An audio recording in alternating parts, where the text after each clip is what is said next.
Sangeetha ma'am அவர்களை பற்றி ஒரு நாளைக்கு எத்தனை பொய்யான தகவல் போடுறாங்க அப்படின்னு எண்ணவே முடியல. இரவு நடுசாமம் 12ல இருந்து அடுத்த 11:59 இரவு 11:59 வரைக்குமே தொடர்ந்து ஒவ்வொரு மணித்தியாலத்துக்குமே ஒவ்வொரு சேனல் ஒவ்வொரு தகவல்கள் அதில் எல்லாமே பார்த்தீங்கன்னா அவங்க இப்படி பண்ணாங்க, இவங்க இப்படி பண்ணாங்க, இப்படி தீர்ப்பு வந்தது, விஜய் இப்படி முடிவெடுத்தாரு, சங்கீதா இப்படி முடிவெடுத்தாங்க அப்படின்னு எக்கச்சக்கமாக இஷ்டத்துக்கு அடிச்சு விட்டு கொண்டிருக்காங்க. இப்போ ரீசெண்டாக சில தகவல் அதில் உண்மை என்ன பொய் என்ன அப்படின்றது சரியா, இது ஒரு விடயம்.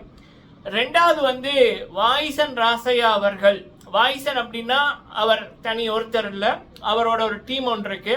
பொதுவாக வாய்சன் ராசையா அப்படின்னு சொல்லிக்குள்ள அவருடைய நண்பர்கள் எல்லாரையும் சேர்த்துத்தான் இப்போ நான் சொல்றேன். நான் இப்போ அனிருத் அவர்கள் எப்படியோ, அனிருத் அப்படின்னா ஒருத்தர் இல்லை, அவருக்கு லெஃப்ட் அண்ட் ரைட்டா அவருடைய 2 பேர் இருப்பாங்க. அவங்க வெளியில வர மாட்டாங்க. பொதுவாகவே அனிருத் அப்படின்னு தான் அந்த கிரெடிட் போகும், அது அவங்களுக்குள்ள பிரிச்சுக்குவாங்க. வாய்சன் அவர்களும் அப்படித்தான். ஸோ வாய்சன் ராசே அவர்கள் வவுனியாவில் பண்ண சம்பவம் நடக்குமா அப்படின்னு இருக்கக்குள்ள நடக்கும், ஆதரிப்பார்களா ஆதரவு கொடுப்பார்களா அப்படின்னைக்குள்ள பல மடங்கு கொண்டாடுவார்கள் அப்படி என்பதை வாய்சன் அவர்கள் நடத்தி காமிச்சிருக்காரு. ஸோ வாய்சன் அவர்கள், கில்மிசா அவர்கள், பல தென்னிந்திய கலைஞர்கள் நடத்தின சிறப்பான சம்பவம் வவுனியாவில். அதை பற்றி ஒரு அப்டேட் உண்டு. அடுத்தது கில்மிசா அவர்கள் அவங்களுடைய அடுத்த பயணம். இந்த விடயங்கள் இந்த காணொலியில் பார்க்கலாம். நீங்கள் போடுற லைக்கு பல பேருக்கு இந்த வீடியோவை கொண்டு போய் சேர்க்கிறதும் முடிஞ்சால் லைக் பண்ணுங்க, ஷேர் பண்ணுங்க. உங்களுடைய கேள்விகள் கருத்துக்கள் இருந்துச்சுன்னா கேளுங்க, சொல்லுங்க, சரிங்களா? ஓகே, ஃபர்ஸ்ட் சங்கீதா மேம் அவர்கள். சங்கீதா மேம் அவர்கள் இந்தியா வந்துட்டாங்க. இந்தியாவில் இந்த ஹோட்டலில் இருக்காங்க. மகளோட வந்தாங்க, விஜய் கூட பேசினாங்க. இப்போ அந்த ஏஐ அப்படின்றத எவன் கண்டுபிடிச்சான் அப்படின்னு தெரியல. சத்தியமாக சொல்கிற மக்கள், ரியலுக்கும் அந்த ஏஐக்குமே டிஃப்ரெண்டே தெரியாமல் போயிடும் போல இருக்கு. அந்த அளவுக்கு ஏஐ வச்சு எக்கச்சக்கமாக விடயம் பண்ணுறாங்க. அதில் விஜய் அவர்கள், சங்கீதா மேம் அவர்கள், ஸோ இவங்க பேசுகிற மாதிரி, பிள்ளைகள் இருக்கிற மாதிரியான விடயங்கள் எல்லாம் இருக்குது. பொதுவாக இதெல்லாமே இப்போ இருக்கிற டீனுக்கு, இளைய தலைமுறைக்கு அது பார்த்தா சில பேருக்கு தெரியும். ஆனால் ஒரு 50 பண்ணிக்கணும், ஒரு 60-70 வயசுல இருப்பவங்களுக்கு கண்டிப்பாக அது தெரியாது. இப்போ நானே பல தடவை நான் குழம்பி இருக்கேன், இது என்ன அப்படின்னு, ஏஐயா உண்மையா அப்படின்னு. இந்த விடயத்தில் இல்லை, வேறு சில வீடியோக்களை பார்க்கக்குள்ள. அப்போ அப்படி இருக்கக்குள்ள அப்படி பயங்கரமாக ஏமாத்துறாங்க. சங்கீதா மேம் அவர்கள் இப்போ வழக்கு, அவங்களோட முடிந்த வழக்குக்கு அவங்க நேரில் எல்லாம் பாரு, எல்லாம் ஆன்லைனில் தான் 2 பேருமே, விஜய் அவர்களும் சரி சங்கீதா மேம் அவர்களும் சரி ஆன்லைனில் தான் வந்திருந்தாங்க.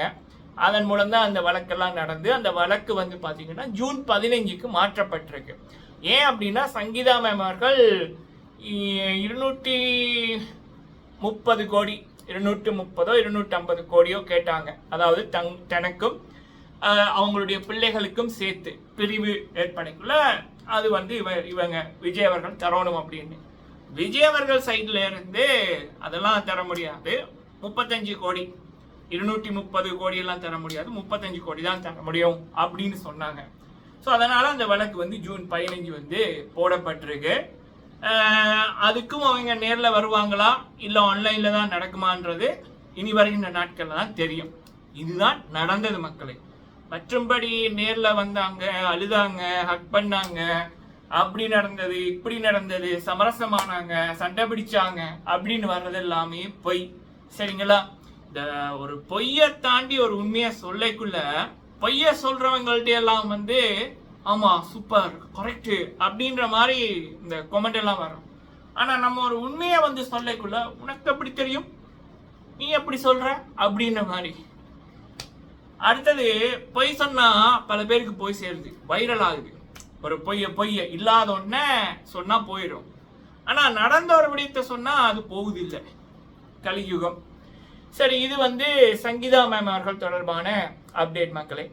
அடுத்தது நம்மளுடைய வாய்சன் ராசே அவர்கள் ஓனியா நிகழ்வு. வாய்சன் அவர்கள் இந்த நிகழ்வு நடக்கும் முதல் ஒரு விடயம் சொல்லியிருந்தாரு. என்ன அப்படின்னா, போன வருடம் ஒரு அண்ணா அவர்கள் சொல்லியிருந்தாங்கள, அவங்களுக்கு நீங்கெல்லாம் உள்நாட்டில் வச்சா ஒரு 100 பேர் கூட வரமாட்டாங்கடா அப்படின்றதுல இவர் அதை சேவ் பண்ணி வச்சிருக்காரு. மோட்டிவேஷனலாக சிறப்பு. உன்னால் முடியாது அப்படின்னு யாராவது சொன்னால் அதை வந்து நம்ம மறக்கக்கூடாது, அதை வந்து நம்ம முடிச்சு காமிக்கணும். ஸோ வாய்சன் ராசே அவர்கள் தன்னைத்தானே செதுக்கின ஒரு இளைஞர், பல பேருக்கு ஒரு இன்ஸ்பிரேஷன். அப்போ அதை அவர் வைராக்கியமாக எடுத்து வச்சிருந்திருக்காரு. அப்போ அவர் வந்து வவுனியாவில் நேற்று நடந்த நிகழ்வு அமர்க்கலமாக இருந்திருக்கு. எதிர்பார்த்ததை விட கூட்டம் கூடி இருக்குது. சிறப்பாக வாய்சன் ராசே அவர்களுக்கும் சரி, கில்மிசா அவர்களுமே சரி, மற்றும் பல தென்னிந்திய கலைஞர்கள், மோனிஷா மேம் அவர்கள், விக்கி அவர்கள் மற்றும் பல பேர் வந்து சிறப்பிச்சிருக்காங்க. இரவோட இரவா அந்த இசை நிகழ்ச்சி வந்து நடந்திருக்கு அப்படி என்பது போய் பார்த்தவர்கள் சொன்ன தகவல். டிக்கெட் எல்லாம் அமோகமா விற்று தீர்ந்தது அப்படின்னு வந்து சொன்னாங்க. சரிங்களா, இது வந்து அவருடைய இசை நிகழ்ச்சி, அதாவது முதல் முறையாக வவுனியாவில் நடந்த ஒரு இசை நிகழ்ச்சி. இதற்கு முதல் கிளிநொச்சியில் நடந்ததா முல்லைத்தீவு, இதுக்கு முதல் ஒரு இடத்துல நடந்தது கிளிநொச்சி நினைக்கிறேன், ஷூராக தெரியல. இப்போ வந்து வவுனியாவில் சிறப்பாக நடந்திருக்கு. அதில் எனக்கு இன்னொரு விஷயம் என்ன அப்படின்னா, பொதுவாக இப்போ வெளிநாடுகளில் கனடா, யூகே அப்படின்னா வந்து பெரிய மண்டபங்கள் வந்து இருக்கும். அப்போ வர்ற மக்களுக்கும் வந்து அந்த வெயில், குளிர், பனி அதெல்லாம் இல்லாமல் அப்படியே ஏசி இதில் உட்கார்ந்து பார்க்கக்கூடிய மாதிரி சிறப்பாக இருக்கும். அது வந்து ஒரு வேற லெவலில் இருக்கும். எல்லாமே ஒரு கம்ஃபர்டபுளாகவும் இருக்கும், பாதுகாப்பாகவும் வந்து இருக்கும். பொதுவாக அப்படியான நிகழ்வு நடக்கணும்னா வெளிநாட்டில் ஒரு வருடத்துக்கு முதலே புக் பண்ணிடணும். அது கல்யாண நிகழ்வாக இருக்கட்டும், பிறந்த நாள் கொண்டாட்டமாக இருக்கட்டும், இல்லை இப்படியான இசை நிகழ்ச்சிகளாக இருக்கட்டும். ஸோ இனி வருகின்ற வருடங்களில் இலங்கையிலையுமே அப்படியான மண்டபங்கள் ஒவ்வொரு இடங்கள்லையுமே உருவாகி அதில் வாய்சன் அவர்கள், கில்மிசா அவர்கள், அவங்கள போன்ற வருகின்ற காலங்களில் பல இளைஞர்கள் அவங்களுடைய இசை நிகழ்ச்சிகளை, அவங்களுடைய படைப்புகளை அவங்க சொந்த மக்களோட கொண்டாடணும், அதை இந்த உலகம் பார்க்கணும் அப்படி என்பது நம்மளுடைய விஷ். சரிங்களா, ஓகே. அடுத்தது இன்னொரு விடயம், வாய்சன் அவர்களுடைய முதலாவது ஆல்பம் தமிழ் கிறுக்கன் அப்படின்னு பேர் வச்சிருக்காங்க. அதில் 5 பாடல்கள் இருக்கு. அந்த ஆல்பத்தோட டீசர் சம்பந்தமான விடயம் வந்து வாய்சன் ராசே அவர்கள் அவருடைய இன்ஸ்டாகிராம் ஸ்டோரியில் போட்டிருக்காங்க. நீங்கள் வந்து விரும்பினா போய் பாருங்க. 5 பாடல்கள் இருக்கு. கூடிய சீக்கிரம் இந்த ஆல்பம் வெளியிடப்படும் அப்படின்னு சொல்லியிருக்காங்க. இந்த ஆல்பம் வாய்சன் ராசே அவர்களுடைய வாழ்க்கை, அவருடைய சொந்த வாழ்க்கையை வைத்து அந்த ஆல்பம் அத்திவாரம் போடப்பட்டிருக்கு. அதாவது அதை வச்சுதான் அந்த 5 பாடல்களும் வர இருக்கு அப்படின்றது வாய்சன் அவர்களே சொல்லியிருந்தாங்க. சிறப்பு, ஹி டிசர்வ் இட். சரிங்களா, ஏன்னா பல பேர் வாய்சன் அவர்களை பார்த்ததுக்கு அப்புறம் தான் அவங்களுக்கு ஒரு நம்பிக்கை வந்தது, நாங்களும் சாதிக்க முடியும், எங்களாலையும் வர முடியும், திறமை இருந்தால் மக்கள் கைதூக்கி விடுவார்கள் அப்படின்னு. கண்டிப்பாக புலம்பெயர்ந்த உறவுகள் கைதூக்கி விடுவார்கள் என்று. ஸோ அப்படி இருக்கக்குள்ள இவருடைய பாடலே ஒரு இன்ஸ்பிரேஷன். அதை வைத்து எவ்வளோ விடயங்கள் பண்ணலாம்.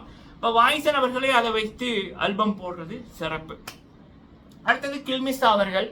கில்மிசா அவர்கள் மட்டுமில்லை, வாய்சன் அவர்கள், இவங்க எல்லாமே வந்து 2ஆம் தேதி, நாளைக்கு, இன்று சனிக்கிழமை ஜெர்மனியில் வேடன் அவர்களோட சேர்ந்து ஒரு மிகப்பெரிய இசை நிகழ்ச்சி நடக்க இருக்காங்க.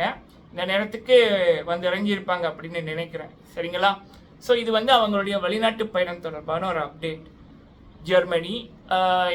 ஜெர்மனியில் என்ன நடமன்னு தெரியல, அதை பற்றிய அப்டேட் இன்று ஈவினிங் வந்ததுக்கப்புறம் சொல்கிறேன். சரிங்களா, நன்றி.